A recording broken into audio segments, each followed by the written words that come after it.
Pancasila memang bukan agama. Dan Pancasila tidak untuk menggantikan agama.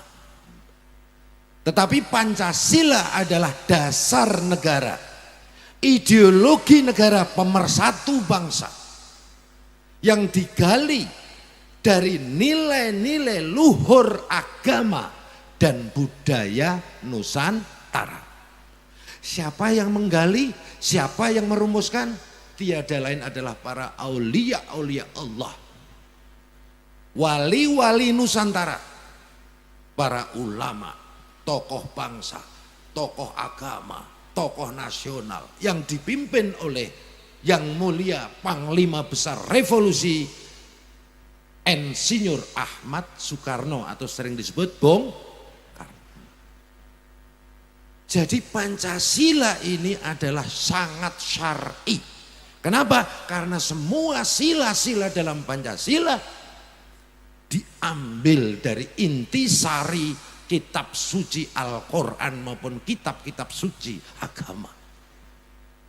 Tidak ada satupun sila-sila dalam Pancasila yang bertentangan dengan agama, dengan Al-Quran. Karena semua sila dalam Pancasila adalah perintah Allah di dalam Al-Quran. Bapak Ibu hadirin sekalian, ketika saya berkunjung ke negara-negara konflik, negara-negara Muslim, Suriah, Pakistan, Irak, dan beberapa negara yang lainnya. Di sana saya ketemu dengan para pengamat politik, pengamat intelijen, pengamat teroris. Mereka bertanya kepada saya, kenapa negara Anda belum konflik? Kira-kira Bapak Ibu kalau ditanya begitu marah enggak? Marah enggak? Tapi saat itu alhamdulillah saya tidak marah karena saya menyadari ketidaktahuan mereka. Karena saya menyadari bahwa mereka tidak tahu tentang potensi dan kekuatan bangsa Indonesia. Dan karena mereka sebagai seorang ahli politik, ahli intelijen, ahli teroris, belum menemukan teori apa yang bisa menjelaskan bangsa Indonesia yang memiliki potensial konflik terbesar di dunia sampai detik ini dan insya Allah sampai yaumil akhir tidak akan konflik. Tepuk tangan untuk bangsa Indonesia. Bapak Ibu, waktu itu saya jawab, bangsa kami insya Allah tidak akan konflik sampai yaumil akhir. Kenapa? Karena bangsa kami adalah sepotong tanah dari surga dijaga oleh wali-wali Allah. Nah, betul? Waktu itu beliau nggak ngerti, orang barat kok, apa itu wali-wali Allah. Maka saya bilang wali-wali Allah adalah kekasih-kekasih Tuhan yang diutus ya, pada bangsa kami untuk merumuskan dasar negara ideologi bangsa yang namanya Pancasila. Sehingga Pancasila mampu mempersatukan bangsa kami. Mereka paham Bapak Ibu, bangsa Afghanistan 7 suku bangsa pecah menjadi konflik sampai sekarang nggak rampung. Hanya 7 suku bangsa, perang konflik sampai detik ini nggak selesai-selesai. Sekarang penguasanya Taliban. Bahasanya satu, agamanya 99,9% Muslim, sukunya cuma 7, konflik. Bangsa Arab, satu suku bangsa, satu bahasa, satu agama, 99% Muslim, pecah menjadi 22 negara. Bangsa Eropa hanya 2 atau 3 etnis suku bangsa, menjadi 27 atau 30 negara. Sekarang ada perang Ukraina lawan Rusia. Tambah lagi ada yang mau merdeka. Bapak Ibu, bangsa kita, bangsa Nusantara, negara Indonesia. Bapak Ibu tahu berapa sukunya? 1.300 lebih suku bangsa. Berapa? 1.300 lebih suku bangsa. Bahasa lokalnya ada 714 lebih bahasa lokal. Bahasa Jawanya di Indramayu sama Jawanya di Jawa Tengah aja udah beda. Ya. Makanya saya kalau di Sunda itu saya juga takut ngomong dahar. Kalau di tempat kami di Jogja sana dahar itu halus. Di sini apa? Kasar. Di sini yang halus apa? Tuang. Nah di tempat saya tuang kasar. Saking kayanya bahasa lokal. Agamanya paling banyak di dunia. Ada Islam, Hindu, Buddha, Katolik, Konghucu, Protestan. Belum lagi aliran-aliran kepercayaannya yang terhimpun dalam himpunan penghayat kepercayaan Indonesia. Kalau di Jawa Barat itu yang terkenal ada Sunda Wiwitan, betul? Ada Kapitayan, Baduy, betul? Dan beberapa aliran lagi. Lebih dari 1.000 firqoh yang terhimpun dalam himpunan kepercayaan Indonesia. Di tempat saya di Jawa, Jawa Tengah, di Jogja, ada Sabto Darmo, ada Darmo Gandul, Gandule Mbah Darmo. Nah, tapi ini guyon kali ini ya. Saking banyaknya. Sukunya 1.300, bahasanya 700 lebih, agama dan kepercayaannya paling banyak di dunia, tersebar pada 17.480 pulau lebih. Ribuan pulau, lebih dari 4.000 pulau dari 17.000 lebih tadi belum dikasih nama. Makanya IKPT Pak Soleh berdoa supaya banyak rezeki, nanti beli pulau sendiri dikasih nama IKPT. Amin. Bayangkan heterogenitas, kemajemukan, pluralitas bangsa Indonesia bisa bersatu. Bahkan sudah digoyang, bahkan sudah diadu domba. Gak bisa konflik. Kenapa? Tadi dijaga oleh wali-wali Allah ya, yang formalnya disatukan oleh ideologi negara, ideologi bangsa, yaitu Pancasila. Itu yang pertama. Yang kedua, Bapak Ibu, bangsa kami, saya bilang sama mereka, orang-orang barat itu, tidak akan bisa dikonflik. Kenapa? Bangsa kami Indonesia memiliki budaya dan kearifan lokal yang luar biasa, yaitu silaturahmi dan gotong royong. Saya bilang, di negara Anda, negara maju, warganya sehari nggak kerja, sehari nggak makan. Seminggu nggak kerja, seminggu nggak makan. Bangsa kami seumur-umur nggak kerja, makan terus. Kenapa? Ada silaturahmi dan gotong royong, kenduri, yasinan, tahlilan, maulidan, betul? Iya. Makanya heran kalau ada aliran, ada firqah kok membid'ahkan budaya dan kearifan lokal. Yaitu yasinan, tahlilan, berjanji, maulid, sawalan, macam-macam. Yang esensinya adalah silaturahmi dan gotong. Ya mohon maaf ini saya pakai cangkem melek ini. Ya, mungkin secara fikih tadi itu budaya dan tradisi kearifan lokal. Tetapi esensinya ya, wajib. Pertanyaan saya, dalam Islam mewajibkan silaturahmi enggak? Wajib enggak? Mewajibkan gotong royong enggak? Lita'arufu, wajib enggak? Wajib. Hanya di framing, di casing dalam bentuk budaya kearifan lokal. Sedekah bumi, kenduri, ya, berjanji, apalagi tawasulan. Nah, iya, itu harus dipertahankan. Wah, mereka baru mulai mantuk-mantuk. Baru saya bilang, yang ketiga, bangsa kami punya komunitas-komunitas masyarakat moderat yang siap berjibaku mempertahankan negara, berjibaku melawan segala bentuk penjajahan.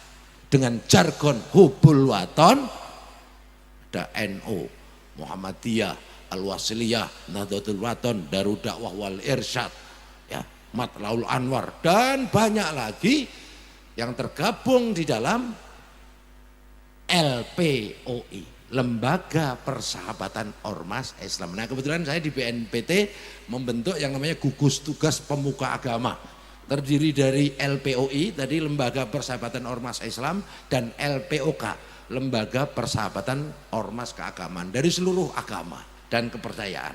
Mohon doanya semoga itu mampu membangun harmonisasi bangsa Indonesia. Amin. Nah, Bapak Ibu hadirin sekalian, untuk itu menjadi kewajiban kita segenap warga bangsa untuk selalu menjaga PBNO tadi, Pancasila, Bhinneka Tunggal Ika, NKRI, dan Undang-Undang Dasar 19. Ya, apalagi ini mau menghadapi Pilpres dan Pileg atau Pemilu 2024. Nah, ini hati-hati ini. Ini diadu domba, ini politisasi agama. Hati-hati. Nah, kenapa? Radikalisme, terorisme, ya, ini sejatinya adalah virus ideologi yang dikapitalisasi, yang digunakan untuk politik kepentingan di era proxy war. Ini yang namanya neokolonialisme. Maka saya minta semangat Pekik Merdeka, karena Pekik Merdeka ini belum dicabut maklumatnya selama dari 1945 sampai sekarang. Ini maklumat Bung Karno ini, ya. Mohon dijawab, merdeka. Nah, masih ada yang belum nih. Merdeka. Sekali lagi yang keras, merdeka. Pekik ini sebagai wujud rasa syukur dan penyemangat kita. Kenapa? Kita ini jangan hanya merdeka secara formal, merdeka secara kenegaraan, tapi harus merdeka secara spiritual, harus merdeka secara hakiki. Kenapa? Karena kalau hanya merdeka secara spiritual tapi secara ekonomi, budaya, ideologi, dan lain sebagainya masih dijajah percuma. Betul? Nah, kita punya ideologi Pancasila, pertahankan.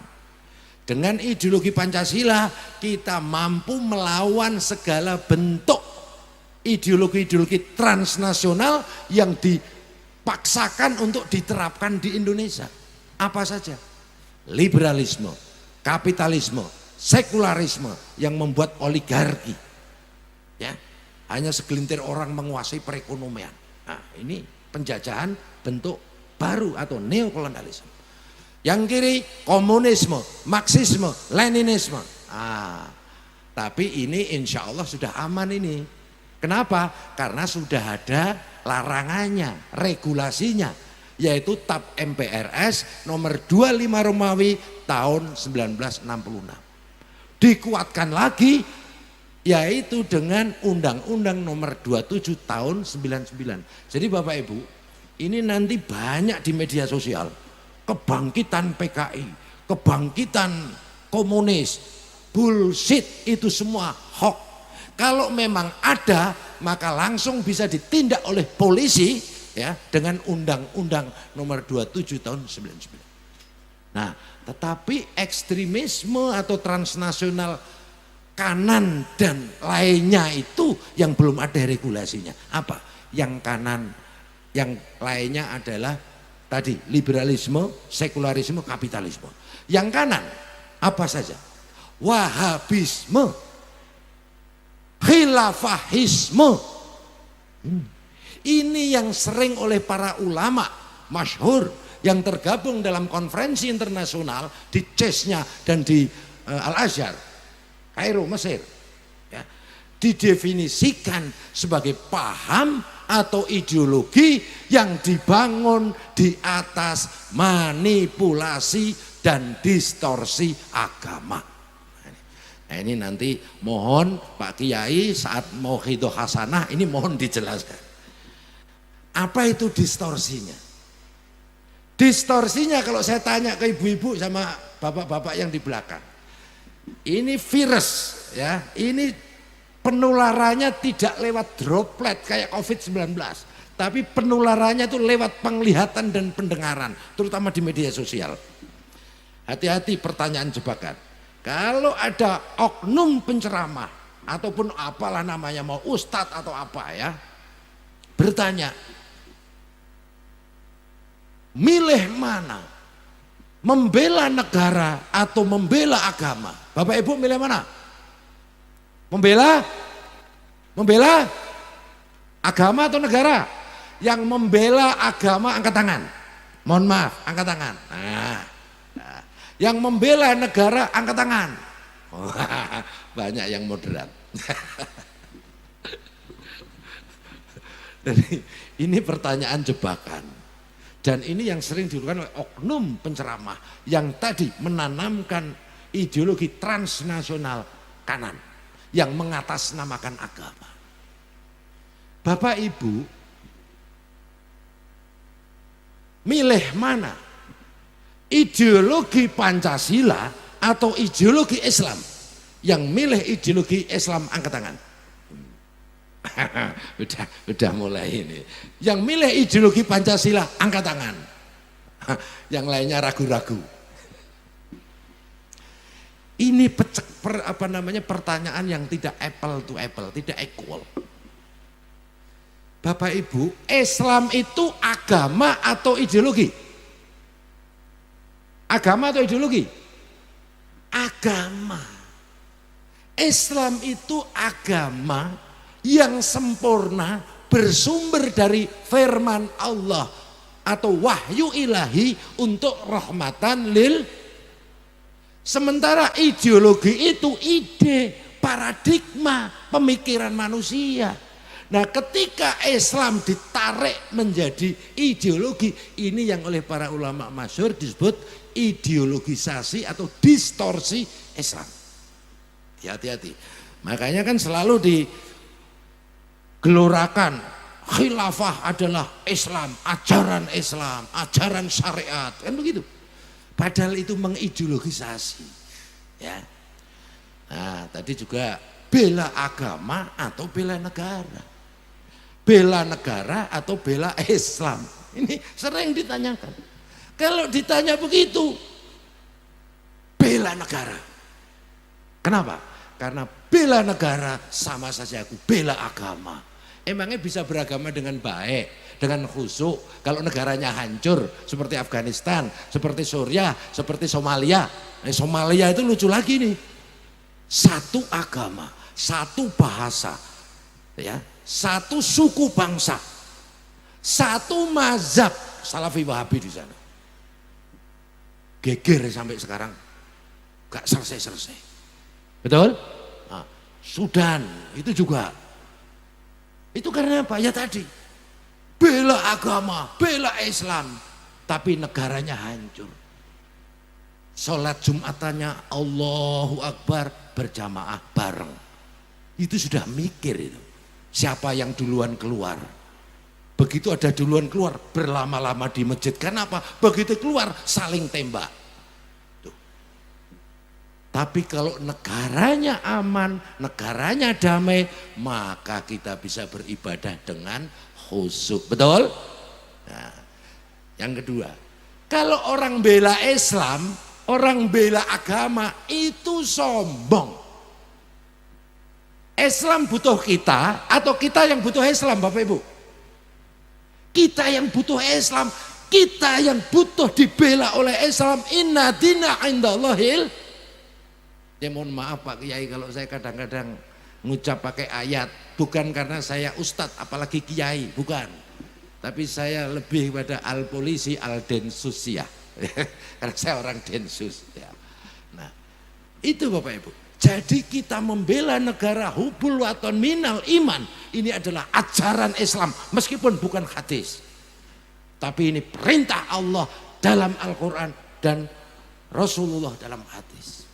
Ini kalau negaranya aman, damai, maka kita bisa beragama dengan baik, dengan khusyuk. Dan yang terakhir Bapak Ibu semuanya, kalau ada, nah ini sekarang yang ramai itu apa itu ya, masalah fenomena habaib ya, betul, betul.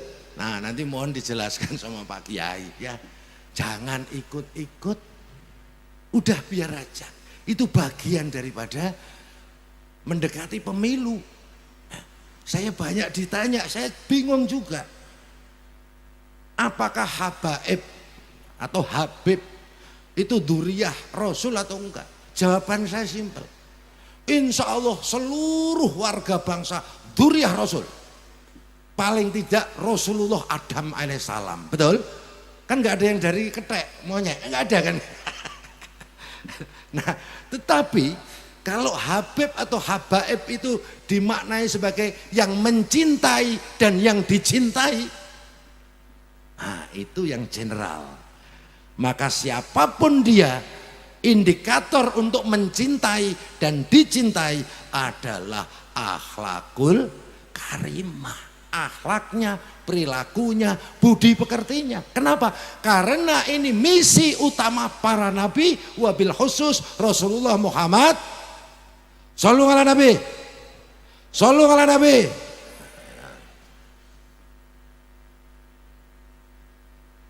Jadi kesimpulannya Bapak Ibu, kebenaran kita di dalam bertuhan, kebenaran kita di dalam beragama sangat ditentukan oleh kualitas akhlak, perilaku, budi pekerti kita terhadap sesama, betul? Karena tadi misinya Nabi itu innama bu'itsu liutamima makarimal.